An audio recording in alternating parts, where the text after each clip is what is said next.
9 o'clock on a Monday morning. Very impressed. Wow. I am going to turn this over to one of your colleagues, Jennifer Alvarez, who's going to have a conversation with Lester, and then there's going to be a lot of opportunity for you guys to talk. So Jen, I'll leave it to you. Thank you so much. Well, welcome everyone. Thank you all so much for being here today. And you know, we want to give an especially big welcome here to Lester Holt, our recipient this year for the Cronkite Award for Excellence in Journalism.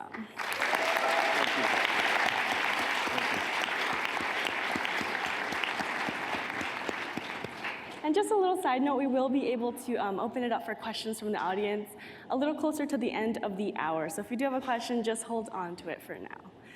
So Lester, you know, seeing you here today, you are such an accomplished journalist. And many would say that, you know, you've shown the true capabilities of what journalism can do. But for a sec, let's go ahead and go back and think about the path that it took to get to where you are today. For you, what was that journey like? Well, I broke a lot of rules, but there's many reasons that I shouldn't be sitting here. First of all, I don't have a formal journalism training. I'm a college dropout. At this point, someone's going to escort me out of the room, right? I'm sorry. It's been a horrible mistake. I never worked in a small market. I did a lot of things that you're not supposed to be able to do. I mean, basically, I had an older brother who happens to live here in Arizona now, who was in broadcasting and used to sneak me into the radio station. He was a teenage disc jockey, and I was, 8 years younger than him. He ended up deciding to, fly airplanes in the military and the airlines, and he helped me get my first job as a disc jockey in Sacramento, California, playing country and western music on midnight to 6 on Saturday and Sunday nights. And then from there, as I started college in Sacramento, I was going to school full-time, working at the radio station. They offered me a full-time gig if I would do news. So they gave me a Jeep Cherokee. They outfitted it with police scanners and two-way radios and a big old map. And I was a news guy suddenly, and I was chasing fires and crimes and going to city council meetings. And I got the bug. I realized this is really what I wanted to do, and ended up working in radio in San Francisco. And then my first TV news job was actually in New York City at WCBS. And then, doors kept opening and I kept moving. So I ended up working in San Francisco, Los Angeles, Chicago, and a couple of times in New York. And I'm sure that for you, just like for anyone, there were obstacles or challenges along the way. What perhaps is one of those challenges or one of those moments of struggle that really sticks out to you? Well, I think it's something we don't talk about a lot in this career field. Depending what area of journalism you go on, it's very, very demanding, and it takes a toll on your personal life and on relationships, on parent-child relationships as well, because you have to answer when the bell rings. It's not always convenient to your personal life, but you have to answer it. I love breaking news. That's how I cut my teeth with that, Jeep Cherokee I described, and, running to stories. And I love that feeling of, a story is happening right now, and I've got to guide the audience through it and tell you what I know and what I don't know, rely on my experience of having covered, so let's say you're covering a hostage story. I've been on the scene of hostage takings. I know some of the things that are going to likely and typically happen, and kind of weave that into your coverage. So, breaking news is something that's, even to this day, kind of really fuels me. And you talked a little bit about having to always respond when something happens because it's your job. But how do you maintain that balance, that work-life balance? It's tough. You have to learn to say no, and that's really hard for me. Sometimes I go to say the word no, and it comes out yes, and it's to this day I struggle with that. But you do have to pick your battles, and part of it as you move along, when you're starting out in this field or any other, very often you're insecure. You're like, I got this piece, I don't want anybody to take it from me, and you're so afraid to say no, and you're so afraid to say, look, it's my anniversary or whatever it may be. But as you build up more experience and gain more respect, you have to speak up for yourself sometimes, and you have to try to figure out whether ways we can compromise and deal with this, because I think any leader will tell you, a functioning workplace is one where people feel valued and feel not only that they're valued, but their role as a family person is valued, and someone who's entrenched in the community and has other obligations. But there's no easy answer. I mean, that's a struggle that happens in this industry and virtually every other industry. And to one of those stories that you've said yes to, which perhaps was the most rewarding for you? Oh, it's a hard question. People often ask variations of that question, what's my favorite story? And I really don't know. I will tell you this, that almost 40 years in this business right now, I still have much of the same wide-eyed excitement that you guys have. I come in every day and, we're going where? We're going to do what? We're going to Iran?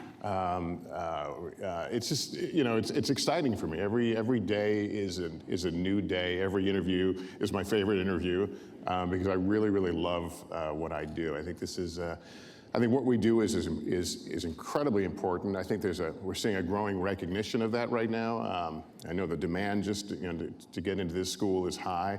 I think people are being reawakened to the importance of journalism as a critical pillar to our democracy. And I think it's a very exciting time to be a journalist. And you definitely talked about the importance of journalism, but many people don't think so, right?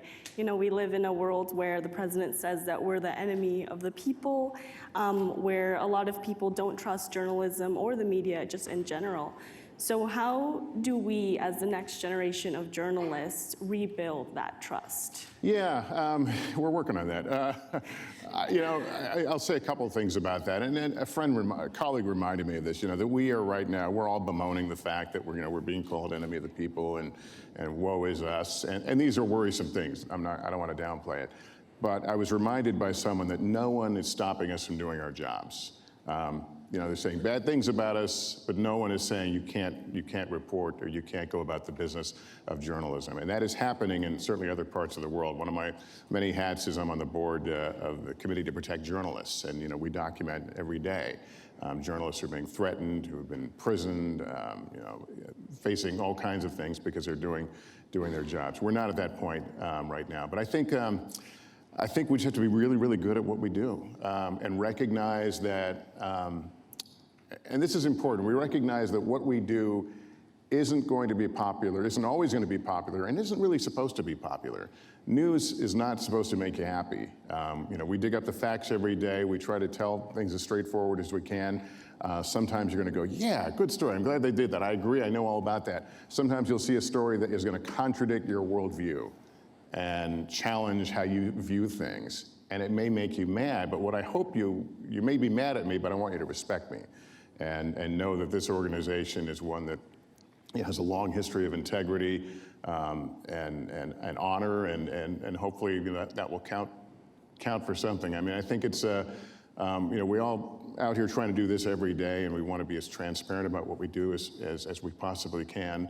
And hope, I think part of this equation is educating viewers about the importance of critical thinking, that everything has to be put up to the light. You say this is water, let me make sure it's water. I mean, I think that's an important part of helping us, is that if we can help our news consumers understand what we do, how we do it, and to help them measure the quality of our journalism.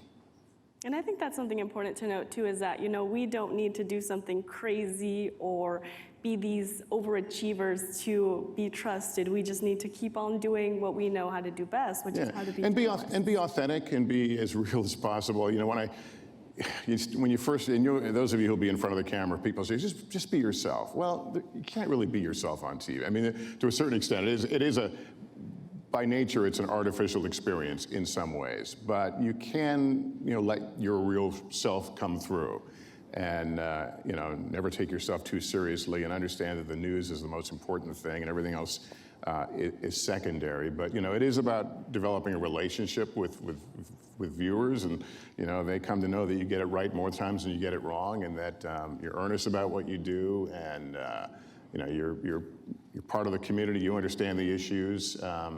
And for me as an anchor, it's very important that I'm out as a reporter also.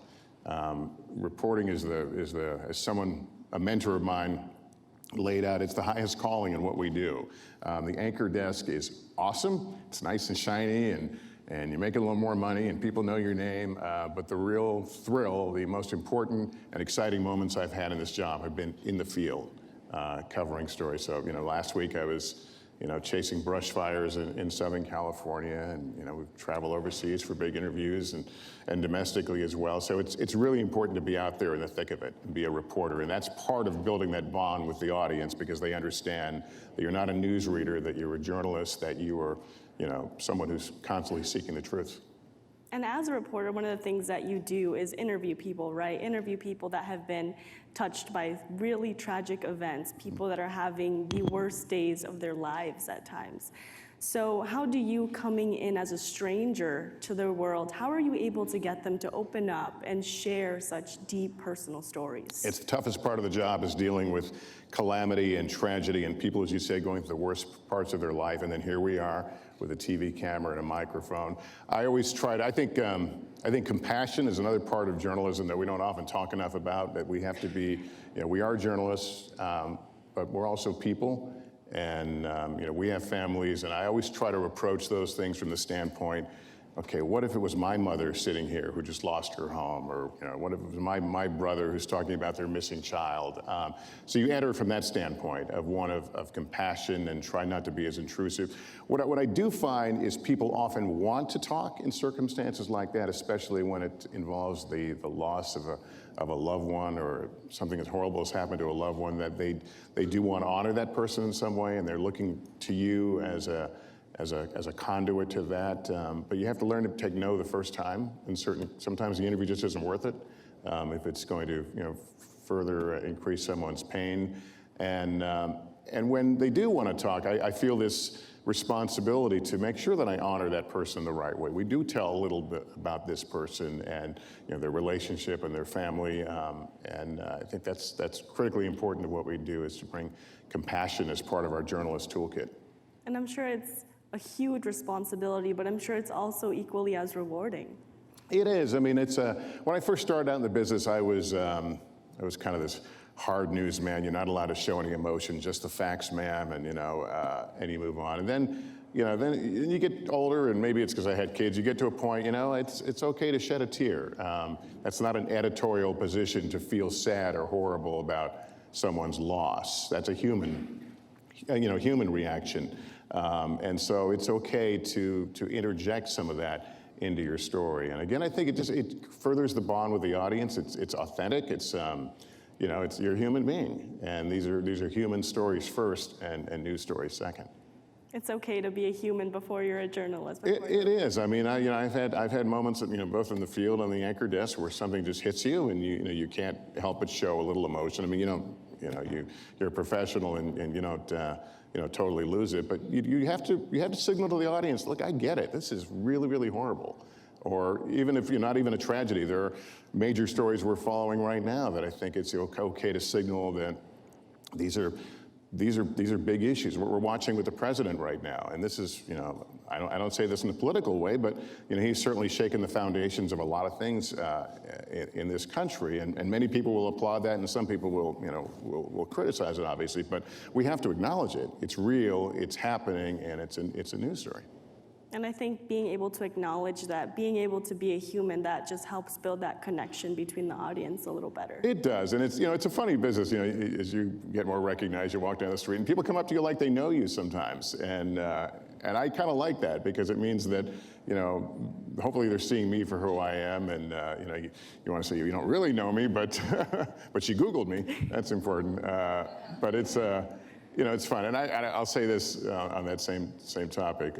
People say, do you get bothered when people come up to you on the street? And I happen to love it. I mean, how many people have jobs where people will stop you and tell you you're doing a great job? I mean, we don't go up to the barista at Starbucks and go, you're doing a great job. I love your cappuccino. We don't do that, and so I'm pretty lucky to do what I do.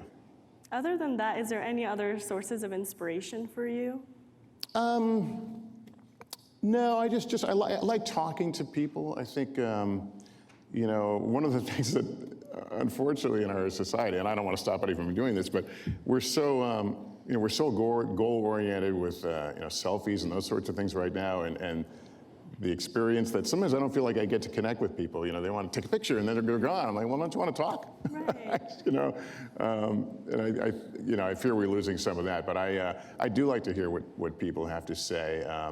I think what I get in conversations, people at the airport or at the Starbucks or whatever, is in many ways as valuable or more valuable than whatever the Nielsen ratings tell us. I want to know how people are receiving our news and, what's bugging them and, what they see as some of the issues. And sometimes they'll do it in such an informal way, they don't realize I'm interviewing them.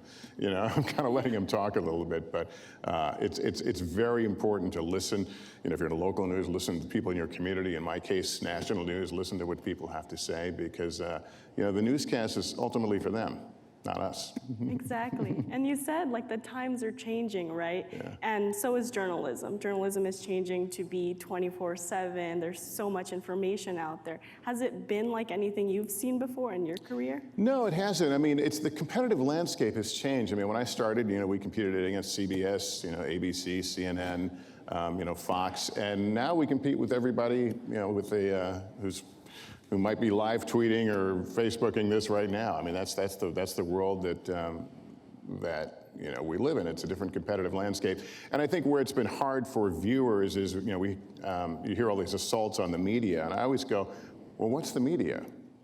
It's such a broad term right now, and we don't all play necessarily by the same rules, and the information comes at us very quickly. You turn on the TV and everybody's kind of sitting at the same glass desk, and the graphics, white, red, blue, they all kind of look the same, and yet some of the programming, for example, on cable is provocative and opinion-based, and that's perfectly fine. I watched a lot of it. It's fascinating and hear the points of view, but they do have points of view. And so I think this goes back to being an informed consumer, a news consumer. We have to understand, where the information is coming from, filter it as such. What are their focuses? What are the opinions they're trying to bring across? And it's hard when things are coming at you, a million miles a second. And so it's a competitive landscape like I've never seen before, and we are still trying to adjust. We still go by the old-fashioned rules of attribution and fact-checking, and I've seen stories take off on the internet before we go on the air with it because we haven't gone through the process yet of making all the phone calls and verifying the information. And you have a lot of platforms or a lot of entities, whatever you want to call them out there, that don't necessarily apply to those same rules. So it's an uneven playing field for sure, but the saying, you'd rather be last than first and wrong. So. And you talked about how there are media outlets that have opinions on either side, right? And then we have ones that try to stay objective. So in a world where opinions are seeming to be favored a little more, how does one stay objective? That's hard. People come up to me and they say, "Yeah, I watch you, and I don't know which way you lean." I'm like, good, because that's the point. That's where I'm in mainstream media, which I know is a derisive term for many, but I accept that proudly. And like I said, the opinion provocative programs, a lot of them are really good. And I flip the channels, I watch what's going on. But what we do is different. We try to be objective, and that doesn't mean we're blind robots. We understand while there are two sides of the story, they're not often not equal. And we have to acknowledge that. We have to if you will, call BS sometimes. And use our experience or our analysis. So it's not always just the facts. We have to show people that we're aware of the world and the complexities of it and some of the issues out there, and that, as I said, there are sometimes two sides, but they're clearly not equal, and you have to acknowledge that. And in terms of the future of journalism, what excites you about it? This is going to sound patronizing, but all of you. I mean, I've done these at a few journalism schools, and I meet folks like yourselves here, and the enthusiasm, what you're learning in terms of technology, in terms of data research. Frankly, you guys intimidate the hell out of me because you're doing things that I've never done, and in an environment that I never had the opportunity to study in or learn from. But the fact there's such huge demand for schools, not only this school, but schools like this, is very rewarding, that people are understanding the importance of a free and independent press. If you ever just close your eyes for a moment and imagine some of the things that have transpired around us, if there was no free and independent press, where would we be as a country? We talk about how divided we are as a country, and that's true, and it's painful, but at the same time, it shows an awareness of the depth of issues, and that people have strong passions about some of these issues. So I think that, as I said, there's just such demand for, journalism education, and that gives me great hope. And I work with a lot of, journalism students who are interns or what we call news associates at NBC, and I just see the level of talent and knowledge that they come in the door with, and that's very, very rewarding. And I treat you all nice because I may be working for you in a few years. So, And to this generation that excites you, to all those young people that are going to be journalists and going to be going into this career field, what is some advice that you would give them? I think it's, well, I always tell people just in general, to read, and write. Writing is such an important part of what we do every day. I anchor a 22.5-minute, I think, newscast every day. We have stories sometimes, packages that, a minute 5, minute 10. We have some 3-minute ones as well. But that's a real challenge to take a complicated story and tell it in a way that kind of, informs the viewer, but in a most efficient manner possible. And that only comes from good writing. And the other thing, of course, is, is getting out there in the field and also watching. I tell, people that want to be in front of the camera, watch TV, watch who do you like, and then figure out why do you like them. Why is she such a great communicator? Why is when she comes on, I pay attention, I listen. And so you observe, and I did that, and I borrowed from a lot of people, I suppose. I went along, a little this person, a little that person, and ultimately you will form your own self, if you will. But I think it's really important to understand communications, not only from an academic standpoint, but just listening out there and what strikes you and what kind of opens your eyes, and try to almost deconstruct why someone, in your view, is a good communicator. And this will be the last thing from me before we open it up for questions. But to survive and to thrive in this journalism world today, what is needed? You got to have a thick skin. As I said, you have to have acknowledged that you're not always going to be loved and liked. That you're going to step on toes. But I think the other takeaway with that, though, is you can't come at it with a sense of arrogance or self-righteousness. Or giddiness or glee. We're covering the story of our time right now. This political shift. We're watching an impeachment process go forward. It is a story of our time, and a lot of amazing news is being broken along the way. Look at the level of what the Washington Post and New York Times have done over the last couple of years. It's really good stuff, and we're doing a lot of it ourselves as well, of course. But you can never, while we get excited about the process and wow, we broke something, we could never approach it with a sense of glee or smug satisfaction. And you talked about how people perceive us and our critics and stuff, and that's the kind of stuff that will arm critics, is when they see this is coming out of some place of giddy righteousness, as opposed to journalists who are uncovering important facts that are helping us all in this process as we go down that road. Thank you so much. And at this time, we'll go ahead and open it up for questions from the audience.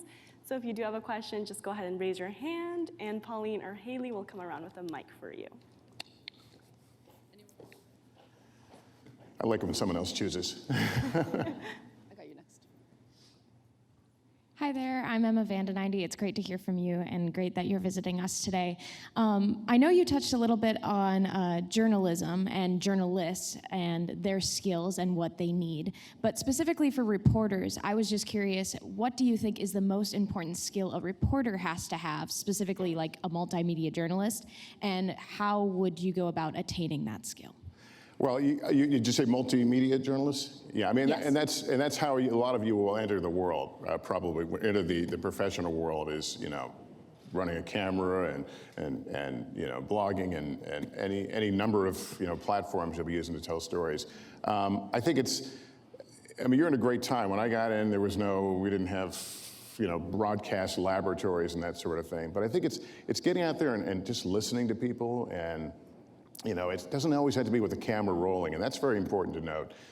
That's some of the best information I get is when I ask the camera crew, just guys stand back for a while and just talk to people, and you'll get stories that way, and people will fill in a different way. I had the opportunity, some of you may be aware, I did an hour documentary on criminal justice reform, and as part of that experience, I spent 3 days and 2 nights living in a maximum security prison in Louisiana. And when we thought about putting me in, I said, God, I don't want to do this as a gimmick. Lester goes to prison. It's got to be for a reason. And what we wanted to do was, as it turns out, it was armed robbery. No, I'm kidding. We wanted to go in, and I said, this has got to be part of a journey of storytelling. And a lot of the interviews we did on a long lens, where the camera was all the way on that side. And because it allowed people to open up, where they don't feel like they're pressured under a camera rolling. And I was able to have some really deep, intimate conversations, because I was living there, and you see people, and that's very important, I think, is to really, sometimes we're in such a hurry to get the interview and get the package, to get the interview, and we're done. I think that's a big part of what we do. Hope that answers your question. Yeah, thank you. Thank you. Good morning. Morning. My name is Brennan O'Keefe. I'm a freshman here, and I'm curious, what do you think is the most important way for journalists as individuals and as a collective to kind of reestablish trust with the consumer and general public? I think part of the answer I gave about the lack of glee, I think it's putting stuff in perspective. I mean, the stories of the day, unfortunately, are naturally divisive, because they're, you look at the impeachment proceedings going on right now. I mean, we're talking about the potential removal of a duly elected president. That's a big deal, and one that, cuts strong ways. I think we have to give people perspective, why stuff matters, why potentially dealing with a foreign government, to dig up dirt on a political opponent, if that's what it turns out to be, why that would be important. But we have to go in eyes wide open, recognizing that a lot of audiences right now, hear what they want to hear, and will sometimes gravitate towards places that will confirm their worldview. But I think it's just pressing forward. I think we have to be very transparent. I think we took for granted that people trusted us for a long time, and now it's very important to remind them that we're giving them a piece of information that came from 3 senior officials, or however we can attribute it, our sourcing, and try to let people peek behind the curtain a little bit in our process. I wish people had the benefit of seeing our work that doesn't make air sometimes, because it didn't, for whatever reason, we couldn't get enough sources on it or couldn't tell it thoroughly. So I think it's about real transparency in our reporting, and letting them understand a little bit about the process, that this wasn't some voice in the dark closet that gave us this tip. We actually spoke to X number of people with knowledge of a particular situation. Thank you very much. You're welcome. Thank you. Hi, my name is Kelly Donahue. I'm a current sophomore here. My question to you is, has there ever been a point throughout your career, or just during your journey to your current position, where there was a time where you doubted yourself? And if so, how you were able to overcome it? That's a really good question. Yeah, I've doubted myself along the way. I have, I struggle with that sometimes, like, do I belong here? Was this a mistake? And part of that is because, as I noted in my opening question, I didn't follow a typical path. I don't have a lot of diplomas on my wall in my office. When this job came along, it came along very suddenly, and I didn't anticipate it. This is one of those jobs that you tell yourself as a young broadcast journalist, so someday I'm going to anchor a national newscast, but I didn't really think I would. And here I am. And there was a period of self-doubt then. But then I just kind of decided, I'm not gonna play the part in the way how do I say this?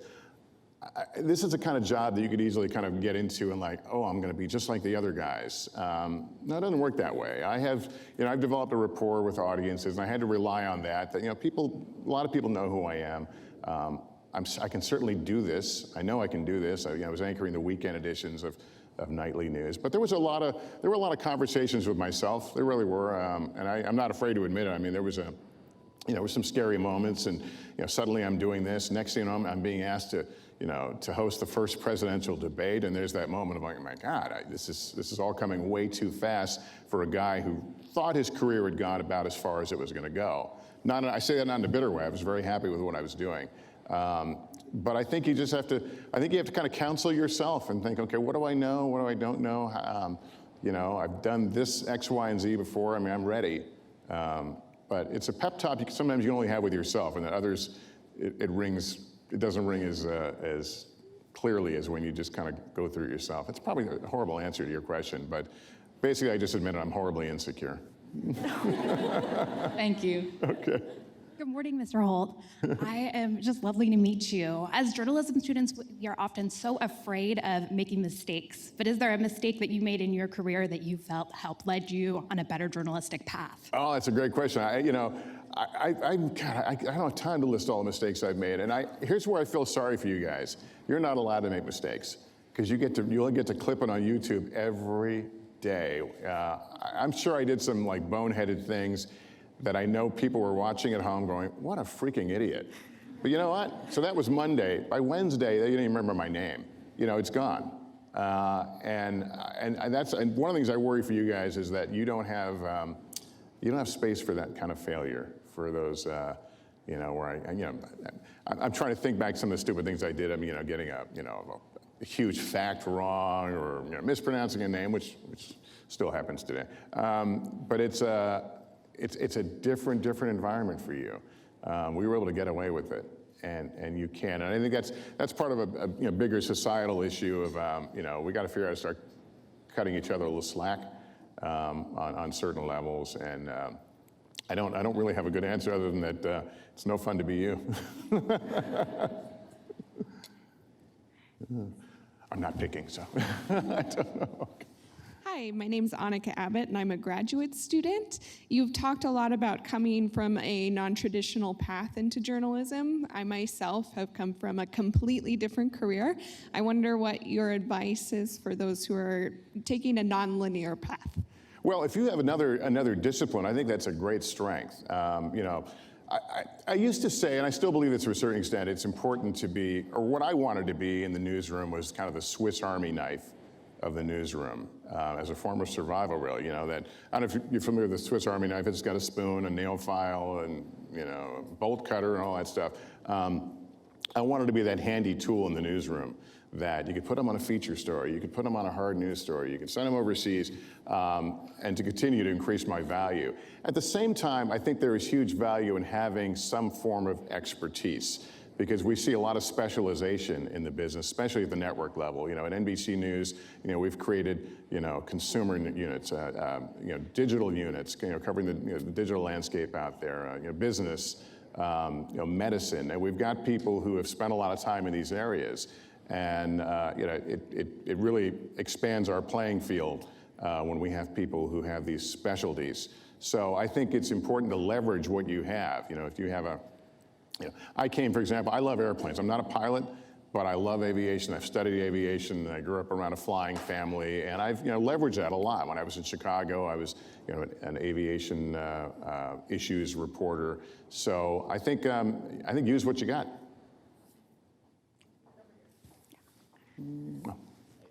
Lester, earlier you talked about how we live in a divided nation and how you believe that is a result of well-reported journalism more than it is a result of poor-reported journalism. Do you believe that that is an unavoidable result of well-reported journalism, a divide in our country? Is it what was the last part? Do you believe that a divided country is an unavoidable result of well-reported journalism? Well, I mean, I don't think we divide the country, but we certainly, amplify the issues that are dividing the country right now, and we have to recognize the way people are receiving that information. As I said, some people want to hear the world as they know it, as they see it, as they experience it, and we don't always provide that because we try to cut through. Some people come up to me and they say all the time, "Are we going to be okay as a nation?" And I'm like, well, I don't know. We're going to be okay. I know that in my lifetime. We've been through a lot, the Vietnam War, race riots, 9/11, assassination of a president, resignation of a president. So we've been through tough times before. And I think part of our obligation as journalists sometimes is to put it all in perspective and remind people that, we've been shaken before in a lot of different ways. This country has been challenged. And this gets back to the whole transparency and giving people perspective for the stories we cover. These issues that divide us, we have to cover them. And we have to sometimes step on toes and as I said, call things as we see them, with the knowledge that some of that is going to be potentially divisive. But to the point, I don't think that we're causing necessarily the division. If I seem to imply that, it's not what I meant. Thank you. Hi, my name is Madeline Nelson, and I'm a senior this year. And I'm wondering, as someone who's entering the workforce fairly soon, how do you find a balance between being available and doing whatever's needed and knowing your worth and not being, not abused, but overworked or forgotten that you are worth something? Yeah, I'm glad you asked that question, because that's you're entering a business that sometimes wants you now, and needs you to work this weekend too, and can you work a double shift? And there was a point when you're starting out. I don't know if you've ever said. I used to say things like, "I'd pay them to be on TV." Yeah, I won't do that anymore. But but at the same time, you don't want to be abused. And I think you do have to stand up for yourself. And you're probably talking to the wrong person. I'm not good at that. I've never, as I said, I have this yes/no problem, where no always becomes yes. But I admire people that do stand up for themselves. And I think in a newsroom environment, it's important to set your reputation and pick your battles.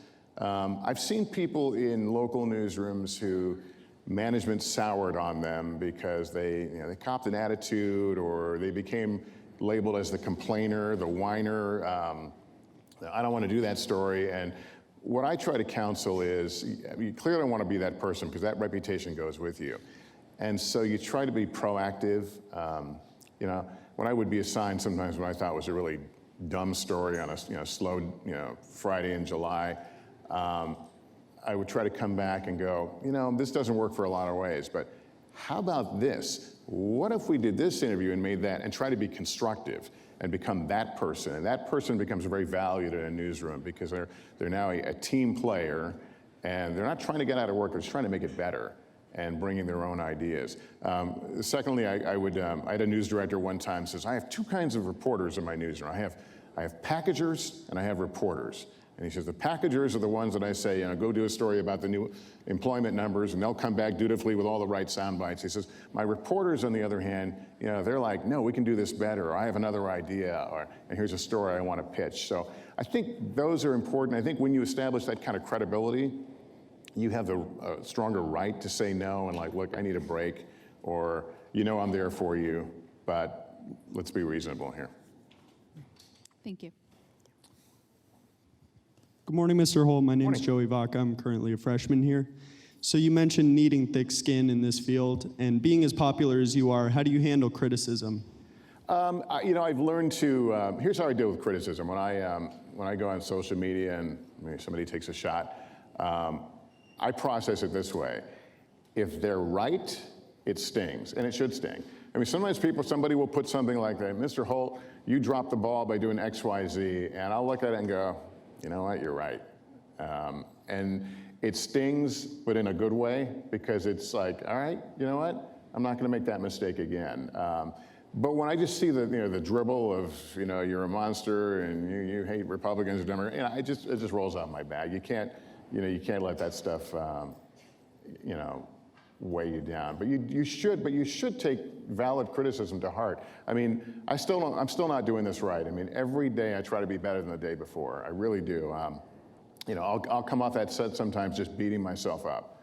Not in an unhealthy way, but just kind of like, God, I should have said this, or I should have tagged that piece doing this way, or I should have spoken up about this. And I try to do that process in a healthy way. Every night, within a half hour, I'm sent a link of my newscast and the two other newscasts as well, and I'll very often go through theirs and try to try to deal with it. But I would say take real constructive criticism to heart and try to be better. Thank you. Joshua Gargiulo, thank you so much for coming, Les. Sure, thank you. My question is this: what is maybe the drive that got you into this industry, or say the passion that keeps you behind that desk every day with that same, energy to, deliver news to the nation? I like to be the first to know something. I think that's. I mean, really, when I started out in the radio station and they put me out in the field with my little tape recorder, it was just the idea like, hey, no one else knows this until I tell them. Was very, very appealing, and that's kind of the way I still operate. I like sitting down every night and telling you something that maybe you didn't know, and taking you someplace you've never been before. I mean, I realize that especially at the network level, we have this great ability and these great resources to take the viewer into an experience or introduce them to someone that they're likely not going to meet on their own, or go someplace they likely won't go on their own. And I still get a charge out of that. And when I don't get a charge out of that, I'll hang up my spurs. I mean, that's the truth of it. This job is too demanding to do if you're not happy, if you're not having fun. I'm still having a ball, but that's my answer. Thank you. Hi, my name is Mary Long. I'm a sophomore. Do you think that reporting on matters that are purely private clutter the news? I'm sorry. Do you think reporting on matters that are purely private and politicians clutter the news? So I'm trying to think what would be an example, like the Congresswoman Holt story? Would that be a story? When you become a public figure, I guess, for better or worse, you surrender some of your privacy. I mean, I think we try to do the stories in how does it relate to someone's performance? And when I say public, when you're a politician, I guess there's a different standard. But hopefully we're not expose things in just a Puritan kind of a manner, but more of as it applies to someone's credibility and their effectiveness in their job, as I guess I would have to approach it. I think it's it's kind of a case by case. What we're finding is there's less privacy in general because of the way we communicate outside of just traditional forms of media. So I think it's something we have to consider when we approach a story. Is how deep into this we have to go. Is this relevant? Is this a story where the person's sexuality is relevant to the story, and try to weigh it through I think a responsible lens.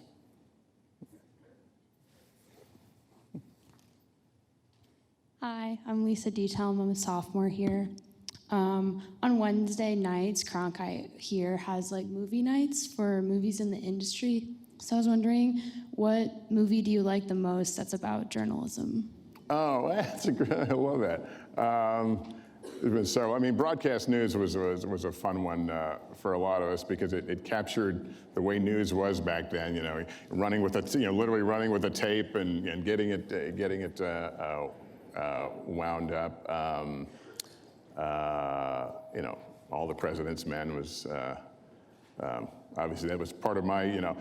When President Nixon resigned, I was already kind of into the idea of.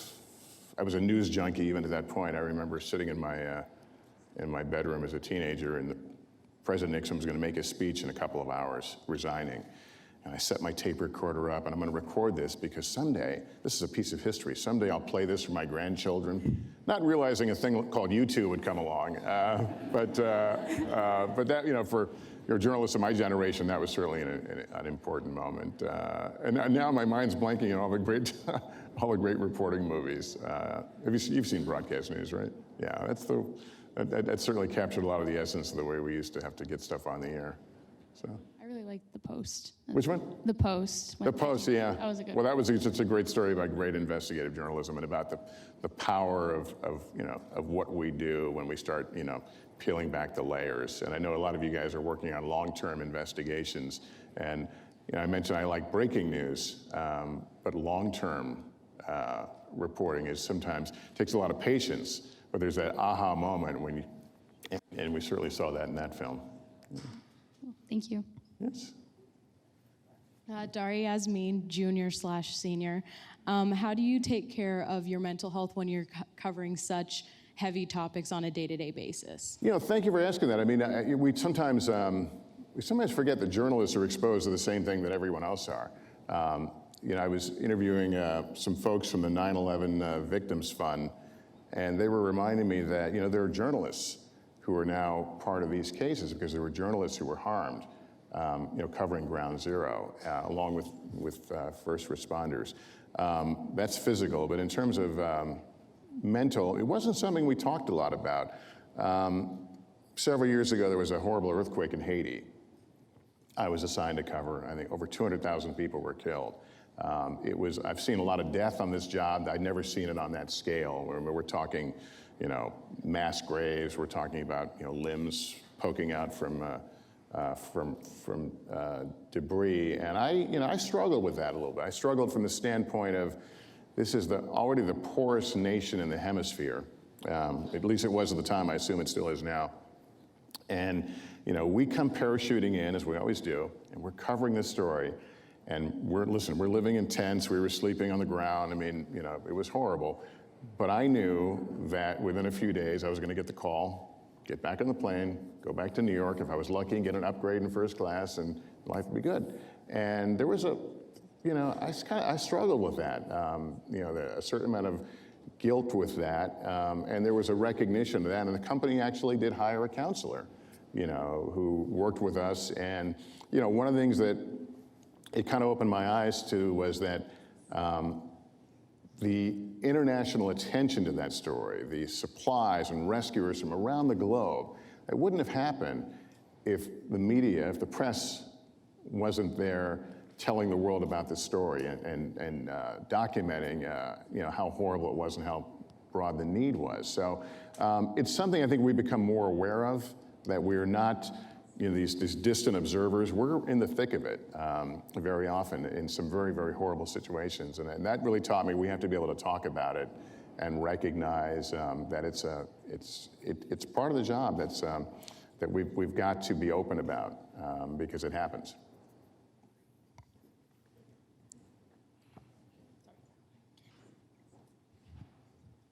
Hello, my name is Ethan Ryder. I'm a freshman here. I was just wondering, you've continuously talked about the evolution of technology and in turn journalism, and I was just wondering how that has changed how you go about your reporting in your everyday life through that evolution. Well, I got to tell you, I mean, we can go on the air literally any part of the planet now. You know, obviously with our cell phones, I've shot stories and gone live, you know, on my iPhone before.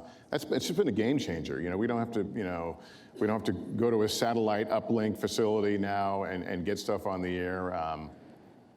You know, I was covering the fires last week, and, you know, we're sitting there, you know, using our live view. I think you use a different system here to broadcast live, but it's created this incredible immediacy, and I think it's made us so much more effective. And then to the second part of that question, the whole digital revolution, you know, as a bit of a dinosaur, you know, I kind of resisted the whole idea of you know, okay, now we got to do digital stories and post things on the web. Now I've come to understand it's this kind of news multiplier. I did an interview week before last with Mark Zuckerberg, you know, a lot of issues and, you know, political ads and a lot of things to talk about. I got about 3 minutes on nightly news, which is a lot, but remember, it's a 22-minute show. But we're able to put it on our digital platforms in a much, much longer form. People can sit there and watch something, you know, virtually the entire interview.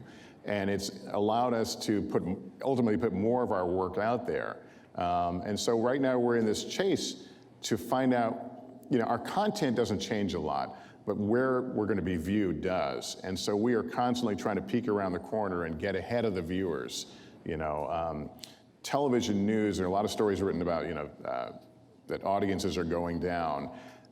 And that's true in a pure, you know, TV viewing sense, but they're not leaving. They're just finding other places to view our content.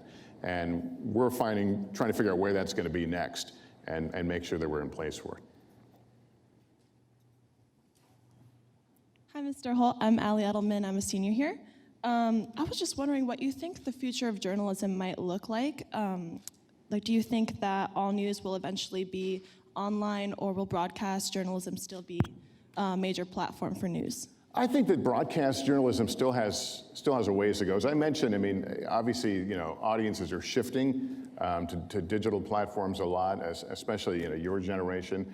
But listen, on any given night, between the 3 network shows, there's probably more than 20 million people watching. That's a lot of people who are sitting down to watch a traditional newscast.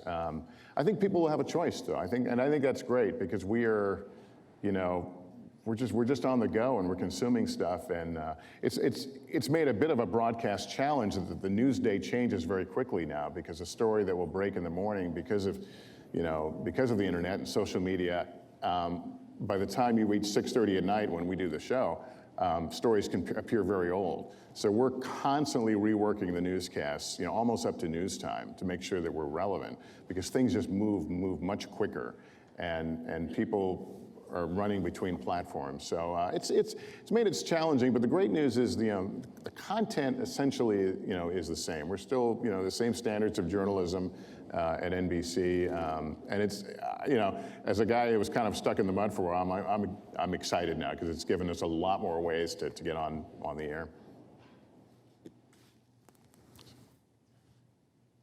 Hi there, Andrea Villalobos. It's an honor to be here. Especially now when news is happening 24/7, are you able to just go home and kind of flip that switch and turn the work mode off, or do you kind of have trouble getting that restless mind to go to sleep? I'm getting real good at turning it off. Especially because if I know there's something big happens, my phone, I'm going to get an alert on my phone. But and listen, I tell friends, and I probably shouldn't. I tell friends sometimes, it's okay to turn off the TV sometimes. These are stressful times for a lot of people. A lot of people are really caught up in the political division right now, and it's.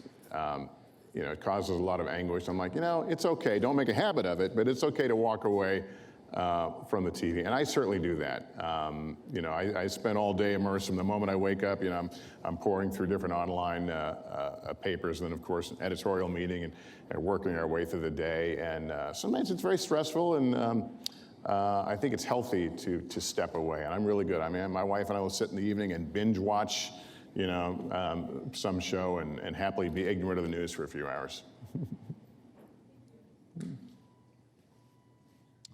Hi, Lester. Thank you very much for being here. Appreciate your time. My name's Aaron. I'm a junior. My interest in broadcasting is more behind the scenes. And I was just wondering, in your career, can you think of someone that was really exceptional in that role behind the scenes in production, and what made them so? Yeah, I mean, we work with some great technicians. I mean, a lot of jobs have been consolidated, as in broadcast journalism now because of technology, but I've worked with some great directors. The best journalists, whether they're on camera or they're behind the scenes, are people who listen. And when you're doing an interview, the most effective, you come in with a list of questions, and sometimes you're so focused on those questions, you just missed the really big answer. And it's the same thing behind the scenes. The best camera people I've worked with, the best directors, they're also reporters in many ways, and they're listening, and they're realizing, okay, we just got gold here. How do we work together? I work really well in an ensemble group, so when I go out in the field, I want my whole team to be thinking like reporters, to understand the story we're covering. You're not just framing any shot. We're doing a story about, this or that, and I want you to think about it, and speak up if you have an idea. Maybe we should interview this person, or maybe we should go here. That's the way I typically. I find those people are the ones that stand out, the ones who think like reporters. That we're all part of this journalism machine, and yes, I'm the face on the camera, but we're all supporting the same effort, and we should acting like that. Hello, thank you for coming. My name is Tobias Ryan. I'm a sophomore. I'm wondering if there's one person that you have never interviewed before, or a person that you'd like to speak to again and have an interview with. Who would that one person be? Kim Jong-un. I would love to sit down with him. I think he hasn't done anything with Western journalists before, and he's currently out of the headlines, but despite the diplomatic overtures and conversations, he's still sitting on a lot of nuclear weapons and a lot of rockets, very close to not only millions and millions of South Koreans, but certainly tens of thousands of American forces. So I think he's got an interesting story to tell, and I'm anxious to talk to him. Normally I don't talk, normally we don't like to share who we're going after for competitive reasons, but I think that's kind of a gimme.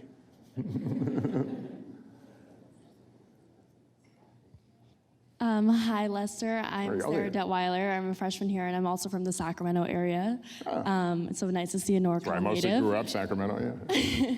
I was wondering how you prepare for each segment of nightly news, and does it ever get repetitive? Well, a typical day is we have a kind of a 9 o'clock editorial meeting with really all the platforms of NBC, so folks from MS, digital, will all sit in a room or be on a conference call and kind of walk through the day. These are the big themes of the day. This hearing is going to happen. This witness is going to testify. The president's going to a rally, whatever it is. And then we retreat to our nightly news meeting, and we kind of carve out, okay, this is what we think the day is going to look like. These are the stories we're going for. Here's where we're assigning different people. Those I'm usually on the phone with, as opposed to in person. And then later in the day, around 2:30, we start to be our gut check time of the day. Keep in mind, we do the broadcast at 6:30 Eastern time every night, live. So 2:30, we kind of sit down and, okay, if we went on the air right now, this is what the newscast looks like. And we talk over, what the stories are. I might voice in, other people might voice in, say, hey, we should include this element, or have we talked to this person? But we'll get that going. And then invariably at 5:15, something will happen, and the whole thing gets thrown out the door.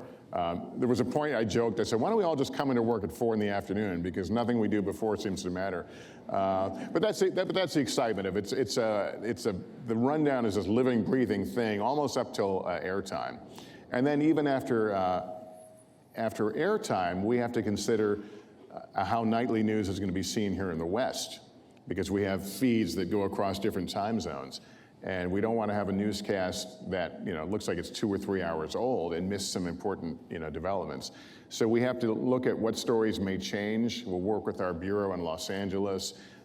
Sometimes we'll actually change the newscast. A couple nights ago, we had led on the East Coast with some big wicked storms that had come to the Northeast, tornadoes and flooding. But we recognize that there may not be as high interest in the West, so we led with a brush fire story from California. So that's going on. So sometimes we have to, as I say, stay after school and update the broadcast.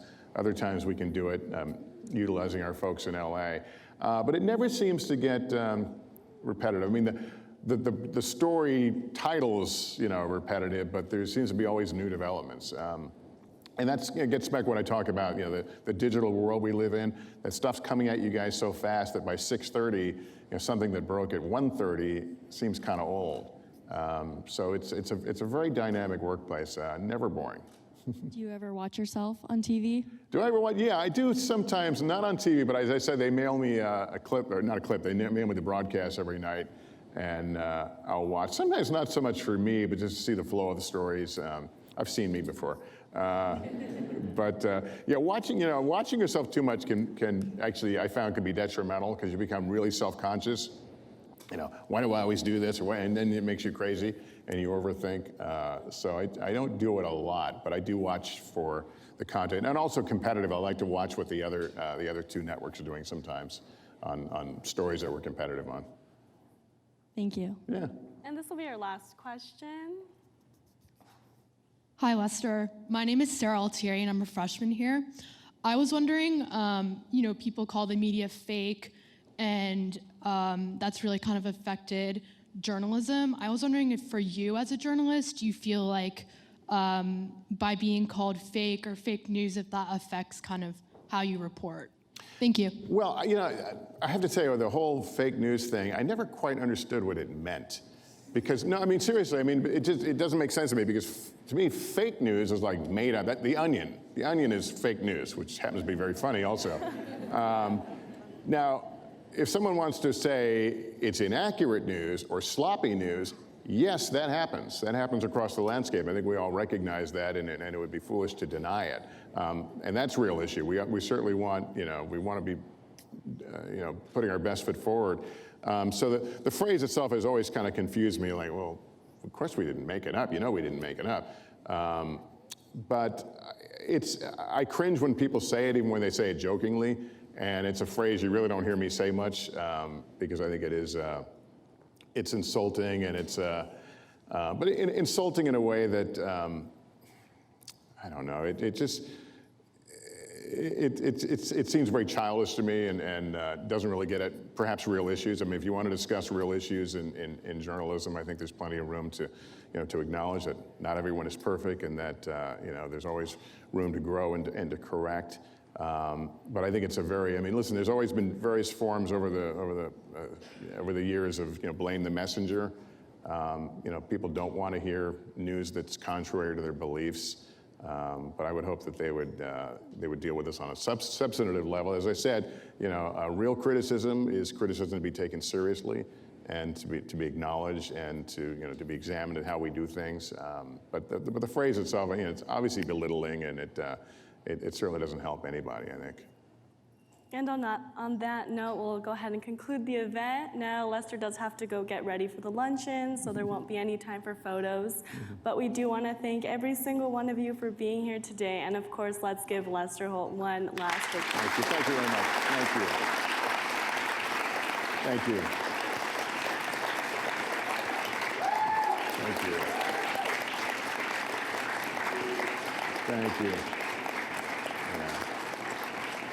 Thank you for your attention and for the great questions. I appreciate it. Thank you. Yeah.